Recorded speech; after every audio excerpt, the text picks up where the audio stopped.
Greetings. Today I want to speak to you concerning the most magical and powerful time of your life. Do you know that what is shaping your entire life and all the experiences that you're experiencing in life is based on how you go to bed each night and how you awake? Well, let me simplify it for you, okay? You see that different brain waves, okay?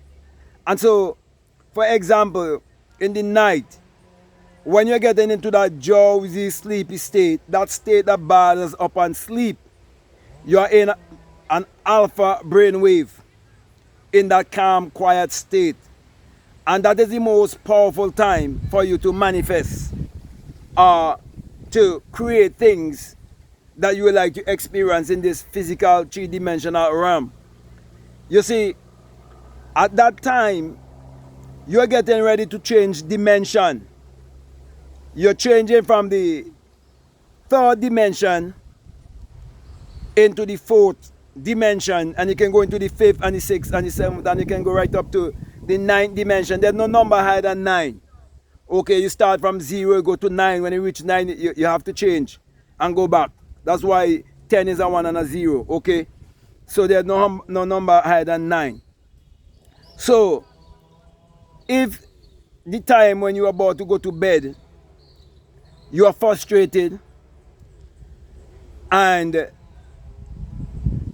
you are not pleased with life and so on, and you fall asleep that way, you're going to wake up still feeling that way, and you're going to continue your life like that. That's why many people, they drink, they smoke, they do all of these things to try to cope with themselves, because they do not understand the phenomena of life. They do not understand why the book of mind science, which is the Bible, why it says you must not let the sun go down on your wrath. And so the preachers use that and they misconstrue it. But when you really understand it from a metaphysical standpoint, from an esoteric and psychological standpoint, okay, from a scientific standpoint, you will understand where I'm coming from. Okay, so as you go to bed at night, whatsoever you focus upon. For example, people say they watch scary movie and they get nightmare and so on, because why? While they was watching this scary movie, they were investing their emotion. And emotion is energy in motion.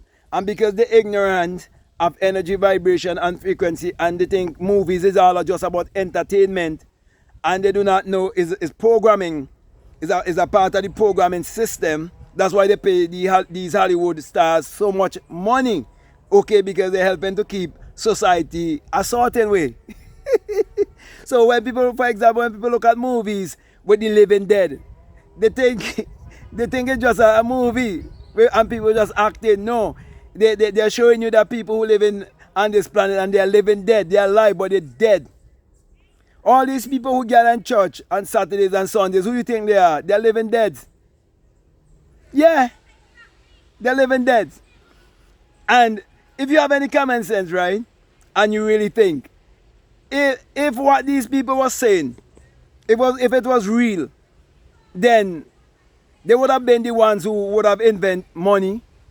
They would have been the ones who would have invented the aeroplane, the phone, the internet, you name it, all of these things. Okay, you see, most people do not know, right, that before we had the aeroplane, when the Wright brothers, Orville and Wilbur Wright, when they had the idea to fly, preachers used to preach on them and say that they're going to hell, they're going to burn in hell because they're trying to play God. They want to fly. Do you know preachers used to preach against that? No, preachers turn around and say that God wants them to get private jet to go and save the world. You see, if people do not know these things, you could all time, as I always say, rub shit at their mouth.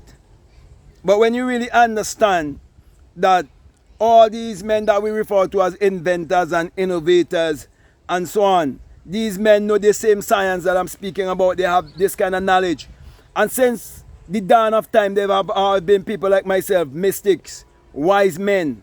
And we always knew that thoughts become things. We always know these things, these secrets. And so The church used to kill people like us and call us wizards and witches and so on. You know, if you know about the story of Joan of Arc and all of these people, you would realize, so there's always blood on the church, on the hand of the church. And let me just show you something else. For example, you can go on the internet and look at pornography, and pornography is right there before all the wall. Your child can go on those things if they have access to the internet and so on. And who you think caused that? Let me show you it, because most people don't think that deep. A person can go to a shop and they can buy any amount of alcohol, okay? And then the preacher will turn around and preach against pornography, they will preach against alcohol. Yet, these same preachers are the one who tell you must exercise your right to go and vote and get mixed up in politics. But you cannot get a license to sell alcohol without the permission of politicians coming together and put what they call together a bill, and they call it a law. Same thing with homosexuality. When Obama was there and so on, and they further legalized homosexuality in other states and so on, right? Who he was? Politicians. So, you see, if you never really think deeply, and you never have like a mentor, someone who would have gone beyond humanity and come into their divinity, okay, one whose IQ would have gone to another level. If you don't have those kind of people around you to really shake you up to really think, because most people don't think. And the reason why they don't think is because they keep them so busy. So when you leave school, the school system already shape you to go after the getting, because they make you think the world is a competitive place and we live in a dog world. Okay, so you develop a competitive mind. So you go after the getting, so you go chasing after money. And then money become your master and you become the slave of money.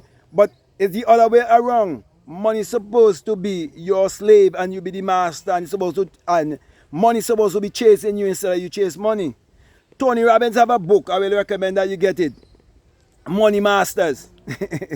Tony Robbins have a book named Money Masters. And so all these motivational speakers and self-empowerment and self-improvement teachers, okay, they know these secrets and principles that I'm sharing with you, and they understand the secret knowledge of the Bible. The Bible and every religion, as a matter of fact, they have a secretive part, and they have a part they give to the whole public, to the masses, and the masses run with it. Okay? And so they would not tell you that, but I would tell you that. Okay? So, my brother and my sisters, you have to be open-minded. And you have to learn to think for yourself. Because if you never really think for yourself, you will never discover what I am speaking to you about. That is why, as I come to a close here, I would encourage you to reach out to me for a one-on-one. If you want to go deeper down the rabbit hole. Okay, there's an app that is down below. You can check me out on that app, Faithia. Okay, you can check me out on that app. You could book a one-on-one with me. Okay, and we can go deeper down the rabbit hole with these things that I'm saying to you. If not, all of my books are available on Amazon. You can check them out. Okay, I've been helping people all around the world for many years. Okay, while people in my country say, oh, he's stupid and crazy. So you could do that. Also, I have a course that's called the Inner Sun Science and Technology to Create Your Reality Consciously. And along with that is a bonus course on self-concept. Okay, so you can reach out to me on Patreon if you want to become a part of my Patreon community. So, my brother and my sisters, before I leave you, my last encouragement is to check out all of the links that are down in my description. And remember, always remember this, to follow your intuition. You notice I'm never telling you to follow me. You notice I'm never telling you to believe in me. I'm telling you to believe in yourself. You notice I'm never pointing you to look outwardly. I'm always pointing you to look inwardly. So I'm saying to you that let your intuition definitely lead you and guide you into what to do. So with that being said, I just want to say peace. Love you all. I'm out.